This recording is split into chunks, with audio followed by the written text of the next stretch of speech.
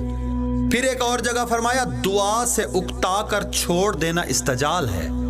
تم مسلسل دعا کرو، دروازہ کھٹکھٹاتے رہو، ایک دن ضرور کھلے گا۔ تم دعا کرتے رہنا، ہمت نہ ہارنا۔ علائم کے متعلق بتایا وہ دن بہت پریشان کن ہوں گے، ہر طرف دہشت، خوف و ہراس، قتل و غارت، اہل حق پر آزمائش اور بے دینی ہوگی۔ جو آخر تک برداشت کرے گا وہی نجات پائے گا۔ اس دور میں اتنی بے دینی ہوگی کہ بہت سارے لوگوں کی محبت ٹھنڈی پڑ جائے گی۔ وہ مصیبت کے دن اگر گھٹائے نہ جاتے تو ہلاکت سے کوئی نہ بچ پاتا، مگر وہ دن برگزیدوں کے لیے گھٹائے جائیں گے۔ آخری جنگ کے متعلق فرمایا جب یروشلم کو فوجوں میں گھرا دیکھنا تو سمجھ لینا اس کا اجڑنا ضروری ہے، کیونکہ وہ انتقام کے دن ہوں گے۔ سمندری طوفان کی لہروں جیسا شور ہوگا، اس دن سورج تاریک ہوگا۔ پھر فرمایا ان مصیبتوں کے ایام کے فوراً بعد سورج تاریک ہو جائے گا اور چاند اپنی روشنی دینا بند کر دے گا، ستارے آسمان سے گریں گے، آسمانی طاقتوں کو ہلایا جائے گا۔ اس وقت دھرتی کے سارے قبائل ماتم کریں گے۔ اس وقت آسمان پر ابن آدم کا نشان ظاہر ہوگا، اور پھر وہ آسمان سے ابن آدم کو بادلوں کے ساتھ بڑی قدرت اور عظیم جلالت کے ساتھ اترتا دیکھیں گے، اور وہ اپنے فرشتوں کو ایک ٹرمپٹ جو بلند آواز والا ہوگا دے کر بھیجے گا اپنے برگزیدوں کو بلانے کے لیے، اور فرشتے چاروں طرف سے برگزیدوں کو جمع کر لیں گے۔ آسمان سے زمین تک جب یہ باتیں ہونے لگیں تو سیدھے ہو کر اپنے سروں کو اوپر اٹھانا، اس لیے کہ تمہاری نجات نزدیک ہوگی۔ مکاشفہ یوحنا میں ہے کہ جس نے سب سے پہلے قربانی دی وہ کوہ سیہون پر کھڑے ہیں، اور ان کے ساتھ 1,44,000 اور بھی ہیں۔ سامنے تخت لگا ہوا ہے، اور میں نے سمندروں کی لہروں کے شور کی طرح آسمان سے آواز سنی جس میں بہت گرج تھی، اور میں نے ایسی آواز سنی جیسے بہت سارے سازینے مل کر ساز بجاتے ہوں، اور میں نے دیکھا کہ سارے ایک نیا گیت گانے میں مصروف ہیں، اور وہ ایسا گیت تھا جو ان 1,44,000 کے سوا کوئی سیکھنا بھی چاہے تو نہ سیکھ پاتا۔ اس وقت رب الافواج شہنشاہ آخر الزمان کا تخت آسمان سے نازل ہوگا، افواج ملکوت ان کے ساتھ ہوں گے۔ جب وہ مقدس تخت بیت المقدس پر اترے گا تو اس وقت اس عظیم تخت کے داہنی طرف ایک کرسی لگے گی۔ رب الافواج حضرت عیسیٰ علیہ السلام کو اس کرسی پر بٹھا دیں گے اور فرمائیں گے اپنی امت کا فیصلہ خود فرمائیں۔ تب حضرت عیسیٰ علیہ السلام کا وہ فرمان پورا ہوگا جو انہوں نے آخری رات سردار کاہنوں وغیرہ سے فرمایا تھا کہ میں تم سے کہتا ہوں اس کے بعد تم مجھے قدرت یعنی رب الافواج کے داہنی طرف تخت پر بیٹھا ہوا دیکھو گے۔ یوحنا اپنے مکاشفہ میں مزید لکھتے ہیں کہ جب دونوں تخت لگ جائیں گے تو اس وقت ان کے جملہ غلام ان کی عبادت میں مصروف ہوں گے۔ اس کے بعد فرمایا جب ابن آدم جاہ و جلال کے ساتھ آئے گا اور سبھی ملکوت اس کے سامنے ہوں گے، اور وہ ان کے سامنے اپنے جلالت کے تخت پر بیٹھے گا، ساری قومیں جمع ہوں گی، اور وہ اچھوں کو بروں سے ایسے جدا کرے گا جیسے چرواہا شام کو بکریوں کو بھیڑوں سے جدا کرتا ہے۔ اچھوں کو داہنی طرف کھڑا کرے گا اور بروں کو بائیں طرف۔ پھر وہ داہنی طرف والوں سے بادشاہ کی حیثیت سے فرمائے گا آؤ میرے باپ کی رحمت کے ساتھ، اور حکومت جو تخلیق عالم کے وقت سے تمہارے لیے بنائی گئی تھی اسے میراث بنا لو۔ بروں کو جہنم رسید کیا جائے گا۔ پھر ایک ابدی حکومت کا آغاز ہوگا جس کا وعدہ اللہ نے اپنے نیک لوگوں سے فرمایا تھا۔ اس زمانے کے بارے میں بائبل میں یوحنا کا مکاشفہ لکھا ہوا ہے کہ میں نے دیکھا کہ ایک نیا آسمان اور ایک نئی زمین پہلی زمین و آسمان سے بدل دیے گئے ہیں۔ قرآن کریم میں بھی اس بات کا ذکر ہے کہ تبدل الارض الی غیر الارض۔ سمندر نہیں تھا، میں نے دیکھا کہ نیا شہر مقدس یروشلم آسمان سے نیچے نازل ہو رہا ہے، اللہ کی طرف سے ایسا سجا ہوا ہے جیسے دلہن اپنے شوہر کے لیے سجی ہوتی ہے۔ پھر میں نے ایک بلند آواز تخت قدرت سے سنی، اللہ انسانوں میں رہائش پذیر ہے اور انسانوں میں اللہ سکونت پذیر رہے گا، اور وہ لوگ اللہ کے اپنے بندے ہوں گے اور اللہ ان کا اپنا اللہ ہوگا اور ساتھ ہوگا، اور وہ اللہ ان کی آنکھوں کے سارے آنسو پونچھ ڈالے گا۔ پھر موت نہ رہے گی، پھر ماتم نہ ہوگا، درد نہ ہوگا، گریہ و بکا نہ ہوگا۔ اللہ کے کرم سے سب ختم ہو چکا ہوگا۔ جو صاحب تخت الوہیت تھا اس نے فرمایا ہم نے ہر چیز نئی بنا دی۔ میں نے ان کی طرف نگاہ کی، ان کے لباس پر اور رانوں پر ان کا نام نوشتہ تھا، بادشاہوں کا بادشاہ، خدا بندوں کا خدا، king of the king, god of the god. اس کے بعد ایک عجیب سی بات ہے مگر بائبل کا حصہ ہے، اور یہ تو آپ سب جانتے ہیں کہ ان کتابوں پر ایمان لانا اسلام کی اولین شرائط میں سے ہے کہ آخری شہنشاہ معظم کی حکومت قائم ہونے کے بعد اس کی کیفیت کیا ہوگی۔ اس ضمن میں فرماتے ہیں کہ پروردگار نے فیصلہ کیا ہے کہ آخری دور میں جب ابدی حکومت ہوگی تب میں روح القدس کو ہر بدن پر برسا دوں گا، اور تمہارے بیٹے اور بیٹیاں نبوت پر فائز ہوں گے، تمہارے نوجوان بچے بھی مقام مشاہدہ پر ہوں گے، اور جو تمہارے بوڑھے ہوں گے وہ خواب نبوت سے فیض یاب ہو رہے ہوں گے۔ دوستو آج کے لیے اتنا ہی، جلد ملتے ہیں مزید معلومات کے ساتھ۔ ہاں جاتے جاتے دعا ضرور کرتے جائیں کہ اے میرے خالق و مالک تو ہم پر کرم فرما، اور اب مزید دیر نہ کر، وہ وقت ہمیں ان آنکھوں سے دکھا جس کا وعدہ تو نے اپنے برگزیدہ پیغمبروں سے کیا ہے۔ ہمیں ان تمام پیغمبروں کو بما ان کے جانثار و مخلص ناصرین کے اس دھرتی پر آباد و شاد دکھا، جس مقصد عظیم کے لیے انہوں نے اپنی جانوں کے نذرانے پیش کیے، اور جس مقصد عظیم کے لیے دعائے تاجیل فرج کی ابتدا کی گئی، ان بانیان مقصد عظیم کے پاک مقصد کو اب پورا فرما، حکومت الہیہ کا قیام فرما۔ الہی آمین، الہی آمین، الہی آمین۔